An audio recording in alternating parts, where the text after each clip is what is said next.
बांग्लादेश में तख्ता पलट के बाद सबसे बड़ा सवाल ये है कि वहां शेख हसीना की जगह लेगा कौन। हालांकि दावेदारों की लिस्ट काफी लंबी है, जिसमें सबसे बड़ा नाम बेगम खालिदा जिया का बताया जा रहा है। बांग्लादेश नेशनलिस्ट पार्टी के अध्यक्ष बेगम खालिदा जिया की रिहाई की खबर सामने आने के बाद अटकलें लगाई जा रही हैं कि उन्हें देश का अगला प्रधानमंत्री बनाया जा सकता है। हालांकि इस बात की अभी तक कोई आधिकारिक पुष्टि नहीं हुई है। शेख हसीना की कट्टर विरोधी माने जाने वाली 78 साल की खालिदा जिया के पति 1977 से 1981 तक बांग्लादेश के राष्ट्रपति रहे थे। खालिदा जिया के राजनीतिक करियर की शुरुआत तब हुई जब उनके पति जियाउर रहमान की राष्ट्रपति रहते हुए 30 मई 1981 को हत्या कर दी गई। खालिदा जिया साल 1996 में बांग्लादेश की पहली महिला प्रधानमंत्री बनी थी। हालांकि ये सरकार महज 12 दिनों तक ही चल सकी थी। इसके बाद साल 2001 में हुए आम चुनाव में खालिदा जिया दूसरी बार प्रधानमंत्री बनने में सफल रहीं। हालांकि 2006 में खालिदा को अपने पद से इस्तीफा देना पड़ा और इस्तीफे के 1 साल बाद उन्हें भ्रष्टाचार के मामले में जेल जाना पड़ गया। फिलहाल देश के बदलते हालातों के बीच उन्हें नया प्रधानमंत्री बनाए जाने को लेकर चर्चा तेज है। वहीं बांग्लादेश के सबसे बड़े विरोधी दल बांग्लादेश नेशनलिस्ट पार्टी के कार्यवाहक चेयरमैन तारिक रहमान भी देश के नए प्रधानमंत्री बन सकते हैं। वो पूर्व प्रधानमंत्री खालिदा जिया के बेटे हैं। तारिक रहमान को ही लंदन में बैठकर बांग्लादेश में तख्ता पलट करने का मास्टरमाइंड बताया जा रहा है। तारिक रहमान को बांग्लादेश में भारत विरोधी राजनीति का प्रमुख भी माना जाता है। वो सालों से बांग्लादेश में इंडिया आउट कैंपेन को आगे बढ़ा रहे हैं।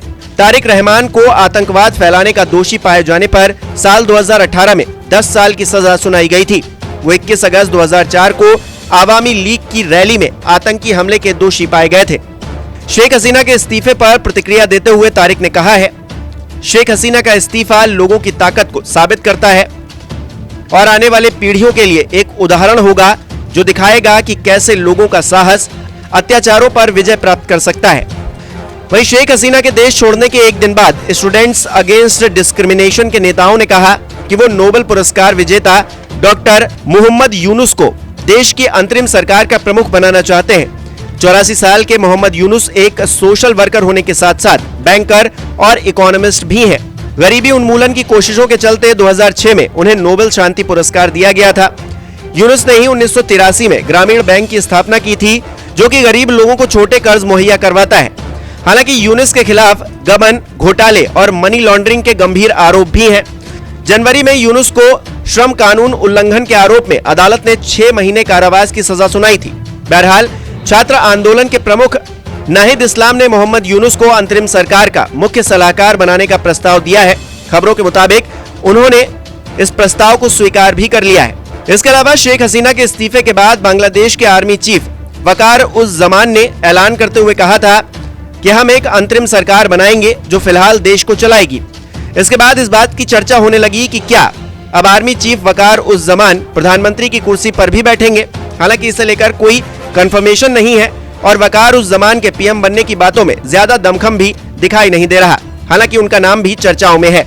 कुल मिलाकर खालिदा जिया, तारिक रहमान, मोहम्मद यूनुस और वकार उज जमान के अलावा वरिष्ठ वकील Sara Hussain, retired 3 star general Jahangir Alam Chowdhury, Bangladesh bank के पूर्व गवर्नर सालेहुद्दीन अहमद भी पीएम बनने की दौड़ में शामिल है। बांग्लादेश में सबसे बड़ी इस्लामी पार्टी जमात इस्लामी के प्रमुख शफीकुर रहमान का नाम भी इसी रेस में बताया जा रहा है। गौरतलब है कि बांग्लादेश के मौजूदा हालातों में 2 तरीके से सरकार बन सकती है। एक है परंपरागत तरीका और दूसरा है केयर टेकर सरकार। बांग्लादेश की परंपरा कहती है कि जब भी ऐसी स्थिति बनती है तो देश के चीफ जस्टिस को देश चलाने की जिम्मेदारी दी जाती है।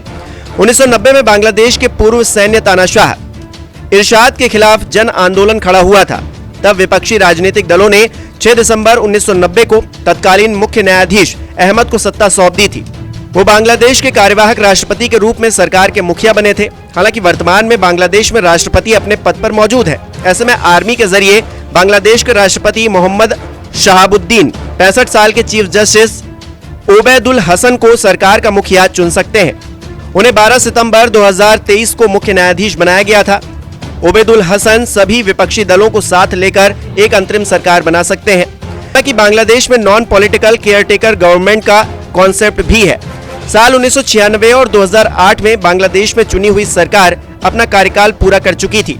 तब केयरटेकर सरकारों को सत्ता सौंपी गई थी। केयरटेकर सरकार के कोई भी सदस्य किसी राजनीतिक दल से नहीं होते, इन्हें चुनाव लड़ने की अनुमति भी नहीं है। पर केयरटेकर सरकार में शामिल लोग मंत्री की तरह काम करते हैं, इन्हें सलाहकार कहा जाता है। ये सरकार सीधे राष्ट्रपति को रिपोर्ट करती है। इस तरह बनी सरकार को 90 दिनों के भीतर चुनाव कराना होता है और 120 दिनों के अंदर जीतने वाली पार्टी को सत्ता सौंपनी होती है। बहरहाल बांग्लादेश में उथल पुथल की स्थिति बनी हुई है। देखना दिलचस्प रहेगा कि शेख हसीना के जाने के बाद सत्ता की चाबी आखिर किसके हाथ में जाती है। नमस्कार, मैं हूं मानक गुप्ता। अगर आपको हमारा ये वीडियो पसंद आया हो तो इसे लाइक और शेयर जरूर करें और हाँ, हमें सब्सक्राइब और फॉलो करना ना भूलें ताकि आप देश और दुनिया की कोई खबर मिस ना करें। तो जुड़े रहिए हमारे साथ और देखते रहिए न्यूज़ 24।